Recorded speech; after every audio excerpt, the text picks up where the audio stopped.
முடிந்தவரை முயற்சிப்பதல்ல முயற்சி, எடுத்ததை முடிக்கும் வரை முயற்சிப்பதே முயற்சி.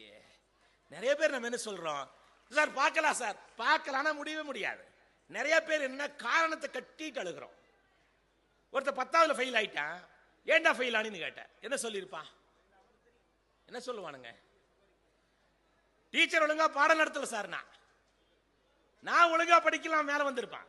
அவன் டீச்சர் ஒழுங்கா பாடம் நடத்தலினா. நான் கேட்டேன், அதே டீச்சர் தான் எல்லாத்துக்கும் பாடம் நடத்தினாங்க, பாக்கி பேர்லாம் பாஸ் பண்ணிக்கிறாங்க, நீ தான் ஃபெயில் ஆகிருக்கிறேன். அதுக்கு அவன் சொன்னான், பாக்கி பேர்லாம் டியூஷன் போனா சார்.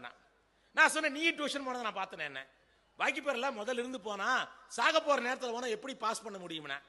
உடனே அடுத்த கேள்வி கேட்டேன், கொஸ்டின் பேப்பர்லாம் ஈஸியா இருந்துச்சு, நான் பேப்பர்ல படிச்சிருந்தேன். அவன் ஆமா சார் எல்லாம் அவுட் ஆஃப் போர்ஷன்ல கேட்டான்ட்டான். அவன் அவுட் ஆஃப் போர்ஷன் பாத்தீங்களா? அவுட் ஆஃப் போர்ஷன்ல கேட்டான். அப்ப அவுட் ஆஃப் போர்ஷன் கேட்டா எக்ஸ்ட்ரா மார்க் போடுவாங்களே. போட்டு என்ன சார் பிரயோஜனம், கம்ப்யூட்டர் தப்பு பண்ணிடுச்சு அப்படின்னா. என்னாச்சுன்னு கேட்டேன்.